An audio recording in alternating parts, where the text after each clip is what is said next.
بسم اللہ الرحمن الرحیم۔ السلام علیکم ورحمۃ اللہ وبرکاتہ۔ آج کا موضوع ہے ہچکی یعنی فواک۔ یہ مرض عموماً فم معدہ کو اذیت پہنچنے سے ہوتا ہے۔ اگر نفاق اور دیر ہضم اغذیہ کے کھانے سے ہوگی تو عموماً کھانا کھانے کے بعد ہوگی۔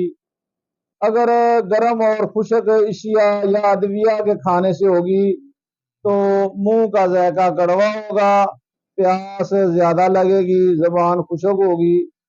اگر معدے کی سردی کے سبب ہوگی یا ریا غلیظ سے ہوگی تو پیٹ ہوا سے تنا ہوا ہوگا۔ بلغم کے اجتماع سے ہوگی تو تھوک بہت آئے گی اور بلغم کے آثار ہوں گے، کھٹی ڈکاریں آئیں گی۔ اگر خشکی سے ہوگی تو لگاتار اور زور کی آواز سے ہچکی آئے گی۔ اسباب: نفاق اور دیر ہضم غذا کا کھانا یا زیادہ گرم خشک چیزوں کا کھانا، معدے کی سردی یا ریا غلیظ، کسی بہت گرم خشک دوا کا یا غذا کا استعمال، فم معدہ پر بلغم کا اجتماع، فم معدے کی خشکی، ورم معدہ، ورم جگر اور عورتوں میں حیض کا فطور، بچوں میں شکم پوری۔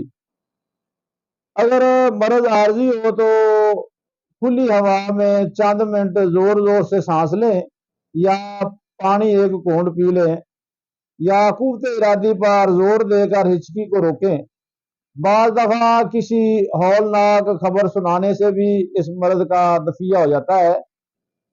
اگر نفق سے ہو تو جوارش کمونی 7 ماشے ہر 2-3 گھنٹے بعد کھلائیں۔ ہر قسم کی ہچکی کے لیے لاجواب نسخہ میں آپ کو پیش کرنے لگا۔ نسخہ سنیں: ملٹھی چھلی ہوئی 9 ماشے، شکر یا چینی 9 ماشے کوٹ چھان کر ملا لیں اور 6 ماشا صبح دوپہر شام پانی کے ساتھ دیں۔ اگر بلغم کے سبب ہو شکر کی بجائے شہد ملا کر دیں۔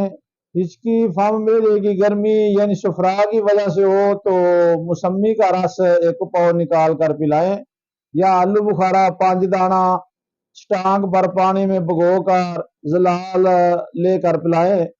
اگر فم معدے کی خشکی سے ہو تو اسبگول 1 تولہ کو دودھ پاؤ میں کھیر بنا کر گھی 2 تولے اور چینی حسب ضرورت ملا کر نیم گرم کھلائیں یا مکھن اور مصری 1 تولہ ملا کر چٹائیں یا گرم دودھ 1 پاؤ میں روغن بادام 1 تولہ ملا کر پلائیں۔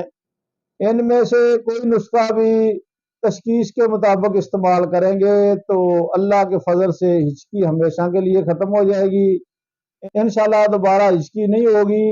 دوستو، میرے چینل کو لائک، شیئر، سبسکرائب اور بیل آئیکن کو بھی دباؤ تاکہ میری نئی آنے والی ویڈیو آپ تک پہنچ سکے۔